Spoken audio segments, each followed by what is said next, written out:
What's going on, guys? Happy Sunday. We are going to take a look at crude oil. Okay. We're going to look at this chart because a lot of you guys who are trading futures, have been, maybe shorting crude, maybe going long crude. Maybe you went long crude, then you went short crude. Maybe some of you guys trade the NASDAQ or you trade the ES and you're looking for an alternative asset to trade as well. But definitely, especially with everything going on, headline wise, everything going on with Iran, everything going on with the ceasefire, everything going on with the attempted, whatever it was yesterday, assassination shooting with Trump. Was it who did it, right? Was it just some whack job from California? Did it have some deeper, darker meaning? Did it have something to do with the scientists that have been magically disappearing and dying? Time travel, this, that, and the other, AI. I don't know, guys. There's so much stuff going on now. Who knows really what's true and what's not? All I personally know is I want to make a little bit of cash here in these markets, in my personal account and as well as my prop firm accounts. I do trade with Apex. If you guys need discount code, you can use my discount code D Anthony. Definitely goes back and helps support the channel. Now, reason why I want to look at crude oil here. I'm not a crude oil trader. I do not trade crude. Do I use it as a reference point? Not really. But lately I've kind of been looking at it, especially since everything has started here with the war in Iran and especially with all of the headlines. You definitely want to keep your eyes on it. I mean, if crude oil is screaming up past $100 a barrel, I do not want to be, just going long on the QQQs unless something's happening. But there's something weird that's happening where we kind of started to see it last week where not only is the NASDAQ 100 pumping, but you started to get a little bit of a bounce. Okay. You started to get a little bit of a bounce in crude. Okay. So notice here we have this little tail wick here, followed by pretty decent bodied size candle. And then we kind of failed to make a new low, and we've been grinding higher the past 3 to 4 days. Why is that interesting to me? Well, it's interesting to me because not only are the general markets going higher, but now you start to see crude ramping as well. And typically, markets don't work that way. So something's going to have to give. Either this is nothing more than a bear flag that's going to break down, and we're going to see lower prices in crude, which is what I would personally like to see, being that I do have a long-term portfolio and I do trade the overall markets. I do not trade crude.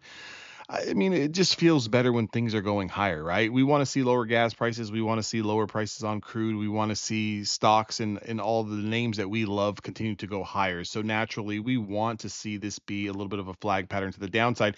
Now, if it is, again, obviously the big level that we're watching here on crude is going to be below $78.92. That will kind of tell us that, hey, we could be seeing some lower prices ahead and things could be starting to stabilize out a little bit better.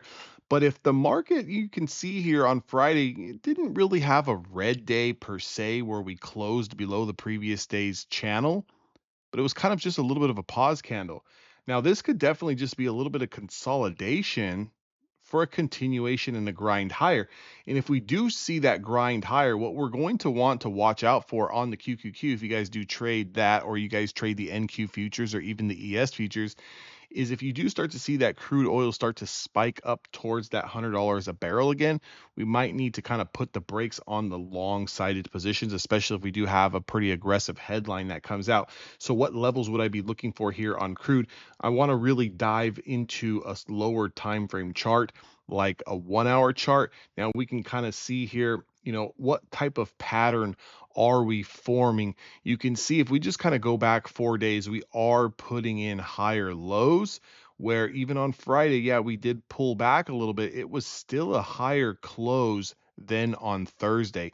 So this is still building out and it's honestly kind of just staircasing to the upside here.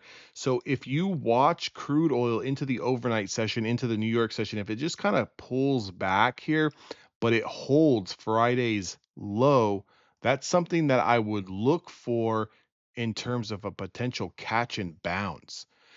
Now, if we do not catch and bounce, the next thing that you're going to want to see here is you're going to want to see this level get broken. So for me, I would not start putting on a bunch of short positions until we take out a low price of $92.75. right? 92.77, 92, this is 94.43, and this is 92.75. Yeah. So I would like to see 92.75 get broken. Okay. Now, just because this level gets broken, and I'm actually going to mark it out on my chart so I can follow along as well. Just because this level gets broken does not necessarily mean, okay, everything all held to, throw the baby out with the bathwater, all held to a handbasket, right? We want to see the level get broken. Okay, so this is what you would want to see. You would want to see the level get broken pretty aggressively. Now, if it's just a little wick, kind of ignore that. It's nothing too much to write home about. But what you want to see is like a nice full body. Okay, you want to see a full body candle close below Friday's lows, and then you want to see some consolidation. You want to see a back test. So what I would be looking for would be a perfect break and retest. I would be looking for that break of Friday's lows, looking for that push back up that fails around this zone here. So I would take the wicks and the bodies, let's actually do it now. That way it's just a little bit easier. So if I take these wicks all the way up to the bodies here, and I was to draw a little bit of a box, right? Now, what I would like to see is if price action breaks below, I would like to see it push back up into this range. And if it pushes back into this range and it fails to kind of reclaim that level and get outside of this box, this supply zone, then we could start looking for that continuation short back down to the downside, because maybe this is going to roll over, and that would be that broken bear flag. Now, if markets open up tomorrow and somehow seemingly we are gapping down, okay, the last thing I want to do is short into that, because that could be a very big sign of a trap. So just keep that in mind. Like if we gap down below this, watch out for the trap. Do not short that. Wait for it to recover. Not only wait for it to recover, but wait for it to close back inside the range over Friday's highs. Wait for that pullback and wait for us to kind of hold those lows. Once we hold those lows, then you want to try to weasel your way into this position to see if we can grind this higher. That's if we pull back. Now, if the market kind of just pulls back midway and stays in this range, and we kind of open up with a little bit of a gap up, again, same rules apply. Do not buy into the gap up because it could be a short trap. Wait for the pullback to hold the overnight highs and then push higher. That's what you would be looking for there. Again, hope this kind of helps you out. If you guys want to join a Discord, that link is down in the description box below. Also, Apex Trader Funding. You guys can use my discount code DAnthony for those 90% offs on those evaluations. I will catch all of you guys on the next video.